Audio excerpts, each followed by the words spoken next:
you all have been such a blessing to Tom and to me through the years, and together we have enjoyed watching all of you grow up. I'm so sad, but to be devastated would be very selfish, because this guy has endured more pain than anyone ever should have. And I know that one day we will meet again, and that right now he is at peace. And I saw that peace on Wednesday come over him. It was truly a miracle. And Dave was there to witness it. We were spared by the Lord, by the skin of our teeth, from being in a hospital setting, which Tom, I don't know if he heard us making that plan or not. He may have, because the doctor had said, not hospice, he needs to go to the emergency room. And I was getting ready to do that. Dave came back and said, Aunt Ruth, we don't need to go there.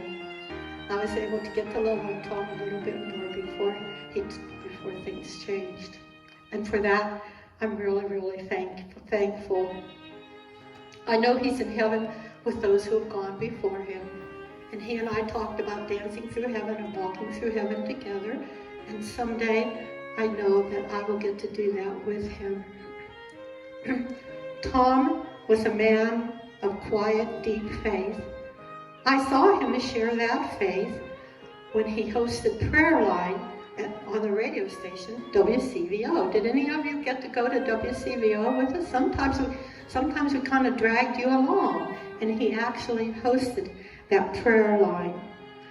He also, we together taught a college-age Sunday school class under Reverend Jones, who had been Tom's pastor when he grew up, and that was here in Columbus. We also worked with the Methodist Youth Fellowship. Most of our nieces and nephews would have been the age to be in the Youth Fellowship, and one of the fondest memories from there is the fair. Did any of you ever help us at the fair? We'd lure you into coming and helping us at the fair. And we'd say, well, we have to get up early because we have to. Okay, what happened was the church had a food tent at the fair. And so the parishioners would take turns managing the Ohio State Fair food tent. So we'd lure the neighbor kids and the nieces and nephews and say, oh, don't you want to go to the fair? We have to leave early, but after you finish working and helping us, then you can have a couple hours to roam around the fair. Guess what? They were so worn out after they finished helping us, they hardly ever got to roam around the fair. Sometime you might want to talk to Dave Williams about his memories. Don't believe what he says, though. Okay. Tom loved gospel music. And he recently we've been not getting out to church, and so we've been enjoying television church. And just not too long ago, he told me that he didn't share a lot of this kind of thing with me, but he told me that he really, really likes the song, I'll Be Listening. And if you'll bear with me, I'm a little croaky, but I'm going to sing a little bit of it for you. We tried to find the music and we couldn't, so you're just going to have to bear with me. When he calls me, I will answer. When he calls me, I will answer. When he calls me, I will answer.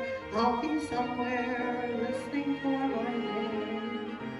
And how appropriate is that for a guy who's suffering and praying for the Lord to take him. God has perfect timing. I learned early on not to throw away anything because it can be fixed. A little super glue, a couple plastic ties, and it's better than it was before. I think we have somebody else in this room like that, Mr. Hartfield.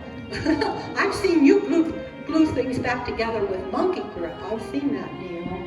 Okay? He always came up with a way to fix things. And when things got harder for him, he came up with some very interesting inventions because he always wanted to make things better. he always wanted to find a better way to do them.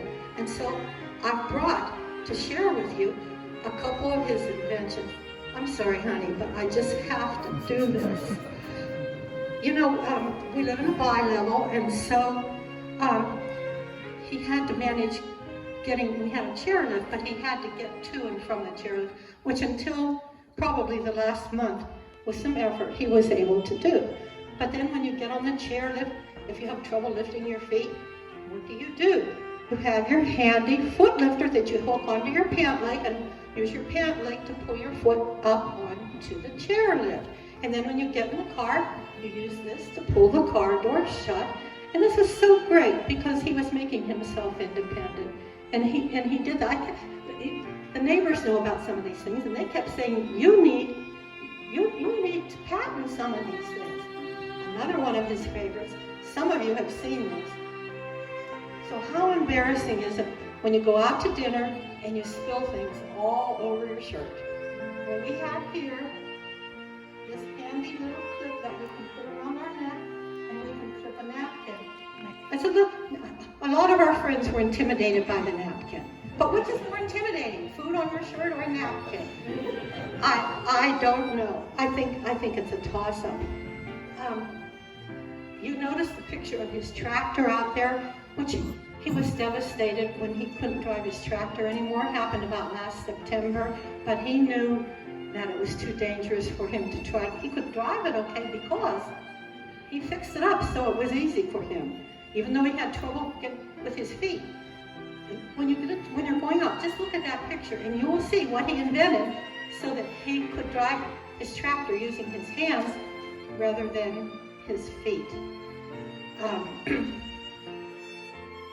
And the neighbors really got a kick out of that, but he was afraid because of his poor balance that he'd have trouble getting on and off the tractor. So he had to give that up.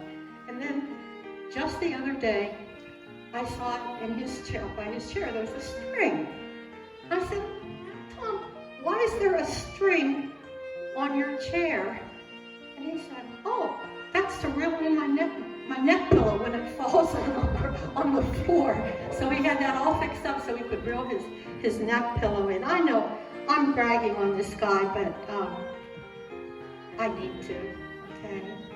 It's been said that you can take the boy out of the boat, but you can't take the boat out of the boy, and you know how much Tom loved boats.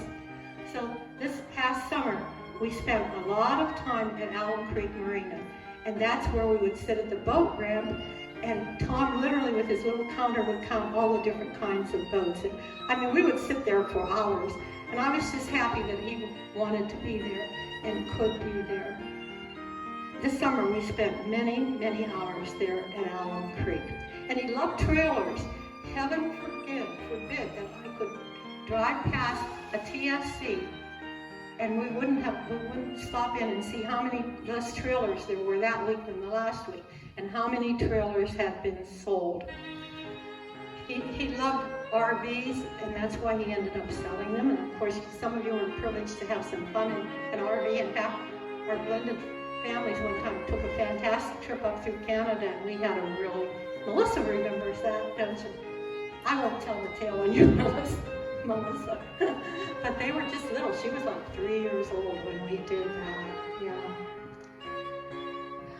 I often have said that he should hold a class for teacher spouses because this guy was so patient with the thing I have a lot of passion for.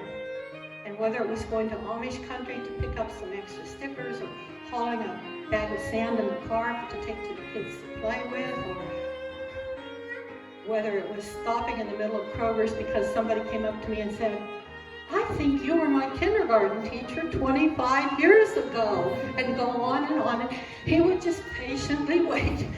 God bless him. God bless him for letting me do something that I had a passion for. There are two things that he never denied me, and that was ice cream and a nap. And for that, I'm very appreciative too. I think I'll keep on doing those things, but it'll be harder. It'll be harder. It's going to be hard, but I remind myself that I am fortunate to have had him these 56 years, and especially the last 11. It's going to be really hard. But with God's help and your love, I can do this. I'll look forward to spending more time with you, and don't mind if I call you sometime and say, hey, when can you come over, or come anytime, or don't hesitate to just stop in, because I'm going to need you. I'm going to need all of you. I really am. I know that. It's going to be mighty quiet in that house. So anyway, thank you for being here. Thank you for loving Tom and me.